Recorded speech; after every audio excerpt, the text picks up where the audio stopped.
Salut tout le monde! Alors aujourd'hui je retrouve avec une nouvelle vidéo et c'est une vidéo qui peut-être peut intéresser les filles comme moi qui ont un peu la peau grasse etc. Qui peut-être aussi ont une tendance un peu acnéique etc. Donc cette vidéo c'est une vidéo conseil qui peut peut-être vous intéresser. C'est pas des conseils qui vont super révolutionner votre... Enfin, le soin que vous avez par rapport à votre peau, puisque ce sont des conseils que l'on peut retrouver un peu partout. Mais je me suis dit que faire cette vidéo sur ma chaîne, ce serait quand même plutôt sympa. Donc c'est parti. Alors pour un peu faire un récapitulatif déjà sur la peau grasse, on a en fait sur le visage, enfin sur la peau etc. on a des glandes sébacées qui produisent en fait une sorte de film lipidique qui est le sébum et donc le sébum en fait on en a donc partout en fait, c'est vraiment une sorte de protection pour la peau qui est produite par la peau pour la protéger, pour aussi l'hydrater, la nourrir etc. Donc c'est quelque chose de totalement naturel, sauf que pour la peau grasse les glandes sébacées produisent beaucoup trop de sébum, ce qui donne en fait cet aspect un peu pas très glamour, un peu luisant etc. donc vraiment gras et l'impression que vous avez donc justement de ce que vous passez vos mains etc. sur votre visage, d'avoir vraiment un peu de l'huile tout simplement. Donc c'est normal, ce n'est pas non plus une fatalité, hein, si on prend bien soin de sa peau etc. ça peut vraiment vraiment bien être correct, enfin ça peut vraiment bien se soigner entre guillemets. Donc voilà, j'ai quelques conseils à vous donner. Tout simplement c'est de bien nettoyer votre peau et donc parce que j'appelle nettoyer c'est aussi prendre soin au niveau de la nourrir, l'exfolier, gommer votre peau etc. Donc il ne faut pas, surtout pas penser lorsqu'on a une peau grasse de absolument la décrasser entre guillemets en profondeur et puis lui faire un traitement de choc entre guillemets, tout simplement parce que si vous allez trop faire souffrir votre peau, elle va vous faire ressentir de manière un peu plus mauvaise puisque ça va favoriser en fait la production de sébum beaucoup plus forte en fait, beaucoup plus importante. Donc c'est surtout à éviter. Pour ce qui est des gommages etc, donc en ce moment on entend beaucoup parler des gommages à base d'acide de fruits et pour les peaux grasses ça peut vraiment être quelque chose, un plus en tout cas. Sinon vous pouvez aussi gommer tout simplement votre peau de manière une fois par semaine, une à deux fois par semaine aussi pour les peaux grasses, mais bon au moins une fois. Pour enlever donc toutes les cellules mortes etc, les cochonneries qui sont accumulées lorsque vous avez envie etc, la pollution, vraiment pour nettoyer votre peau et puis la laisser quand même un peu respirer. Donc vous pouvez faire ça aussi avec des produits que l'on trouve en grande surface ou avec des produits que l'on trouve vraiment à la maison, donc par exemple avec du miel un peu granuleux, du miel avec du sucre etc. Vous pouvez aussi donc la nettoyer avec des choses qui sont beaucoup plus naturelles. Et il est surtout aussi important de favoriser donc une bonne hydratation et de nourrir correctement votre peau. Il ne faut pas penser justement que lorsqu'on a une peau grasse et que l'on ne devrait pas justement la nourrir encore plus et l'hydrater encore plus parce qu'elle contient déjà, elle a déjà un film lipidique etc. C'est justement la chose à ne pas faire. Votre peau a besoin d'hydratation et c'est justement parce qu'elle en fournit trop de sébum que cela montre qu'elle a besoin d'hydratation. Donc on peut hydrater, nourrir etc, donc c'est pas tout à fait la même chose. On peut hydrater donc sa peau avec une bonne crème hydratante donc le matin. Donc il faut privilégier surtout le matin en plus quelque chose d'assez léger etc, assez fluide. Il ne faut pas privilégier donc les grosses crèmes un peu bien hydratantes comme celles des peaux Nivea ou de Dove. Moi je vous conseille des crèmes un peu genre bio etc, qui ne contiennent pas de parabènes et qui ne contiennent surtout pas de silicone puisque c'est pareil, c'est comme pour le maquillage. Le silicone c'est un agent en fait un peu gainant qui agit comme une sorte de pansement sur votre peau. Vous claquez par exemple le pansement mais il y a toujours la blessure etc en dessous et en plus ça et tout, donc c'est vraiment mauvais pour les peaux grasses. Mais voilà, tout ce qui est crème bio etc ou crème à base d'huile c'est vraiment un plus etc, et donc choisissez une formule qui est beaucoup plus fluide et adaptée donc justement à votre peau grasse. Et pour la nutrition, donc moi c'est ce que je fais surtout le soir. Donc la nutrition c'est pareil, hein, enfin on enlève vraiment tout son maquillage etc. Faut que ce soit vraiment une peau à nu.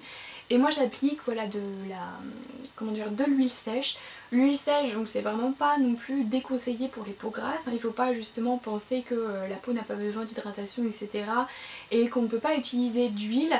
Je vous déconseille d'utiliser de l'huile d'olive par contre, mais les huiles sèches vous pouvez vous faire plaisir. Voilà, ça va favoriser justement une pénétration plutôt rapide de l'huile au sein de votre peau etc. Et puis c'est vraiment, enfin moi je trouve que c'est vraiment bien. J'utilise l'huile de Melvita que j'ai bientôt terminée et que je n'ai pas non plus à disposition, mais vous pouvez utiliser genre par exemple de l'huile de monoï etc. Enfin des huiles vraiment sèches, de l'huile d'amande, enfin des huiles aussi qui sont faites particulièrement adaptées pour les peaux grasses. Et enfin moi je laisse ça la nuit puisque comme ça laisse en fait un aspect justement huileux sur votre peau, c'est plus facile donc d'absorber au moment de la nuit, la peau se régénère etc. Donc c'est plutôt une bonne chose. Donc voilà.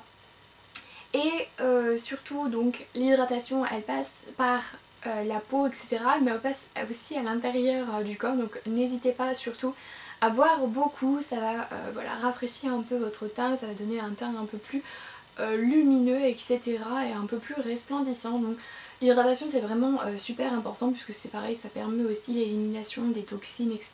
au fur et à mesure. Donc n'hésitez pas voilà, à boire et boire de l'eau, enfin boire du thé etc. Le thé voilà, il contient surtout le thé vert beaucoup d'antioxydants, donc c'est aussi pas mal pour les peaux grasses etc. Et donc on en revient aussi à l'hydratation etc. à ce que l'on ingère. Il est aussi super conseillé de faire attention à ce que l'on mange lorsqu'on a une peau grasse. Malheureusement lorsqu'on mange un peu par exemple trop gras, trop sucré etc. Ça se répercute en fait sur la peau. On a voilà, une tendance à avoir un peu plus de points blancs, de rougeur, de points rouges etc. Ça se voit direct sur la peau est aussi un peu plus grasse, donc c'est assez conseillé quand même de faire attention à ce que l'on mange. Et enfin donc c'est pareil, on a l'hydratation, mais lorsqu'on choisit aussi pour le comment dire de la nettoyer, privilégier voilà, les savons sur gras ou alors les eaux micellaires. Moi j'utilise surtout les savons sur gras, donc ce sont des savons qui sont adaptés vraiment en gel etc.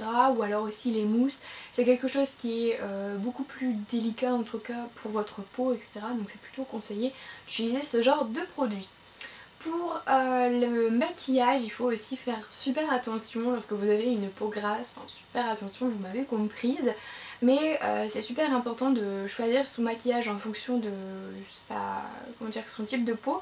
Donc évitez les maquillages, par exemple les fonds de teint qui vont être un peu trop glowy pour votre visage puisque vous avez déjà en fait une tendance à luire déjà naturellement. C'est un peu dégueulasse ce que je dis, mais c'est la vérité. Donc il faut éviter voilà, de faire d'appliquer des fonds de teint qui sont un peu trop glowy, un peu trop lumineux, puisque ça va justement accentuer en fait le regard des autres sur vos zones de brillance. Donc c'est pas trop à conseiller. Privilégier voilà, les fonds de teint qui sont aussi fluides.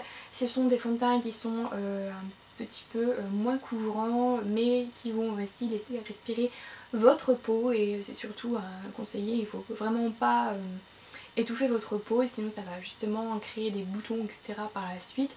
C'est plutôt à éviter. Et pour les fonds de teint etc. vous pouvez aussi utiliser les fonds de teint poudre. Les fonds de teint poudre c'est vraiment conseillé pour la peau grasse puisque ça va matifier, donc c'est plutôt pas mal. Ensuite je vous conseille aussi de faire un peu attention à la composition. Donc c'est vrai que c'est pas quelque chose que je faisais au tout début de ma chaîne, mais je me tourne vraiment de plus en plus vers des produits qui contiennent moins de trucs dégueux dans les compositions. Donc évitez absolument le silicone et tous ses dérivés. Donc on parle de diméthicone. Il y a plein de... Sur les compositions on peut voir pas mal de dérivés qui se terminent en cône etc. Le parabène voilà, c'est un peu à éviter, et surtout le silicone puisque c'est un agent comme je vous le disais qui est un peu voilà, gainant etc. Donc ça va étouffer. Privilégier des compositions voilà, de produits de maquillage, donc oil free en général, hein, c'est marqué en bas ou sur les emballages, etc. Justement pour éviter que vos pores se bougent, donc pour créer les boutons, etc. ou pour étouffer la peau, favoriser l'excès de sébum, c'est vraiment le pire et c'est vraiment à éviter. Donc voilà, je pense que j'ai un peu fait le tour de la question. J'espère en tout cas que cette vidéo vous aura plu, que ces conseils vous seront utiles. Et puis n'hésitez pas, si vous avez d'autres conseils, etc. à rajouter, à les mettre voilà, dans les commentaires, etc. Je serais ravie de les lire. Et puis c'est aussi, donc voilà, pour tous ceux qui vous visionneront cette vidéo plus tard, voilà, un rajout d'informations. Donc voilà, moi jusqu'à la prochaine vidéo, je vous fais de gros bisous. Bye!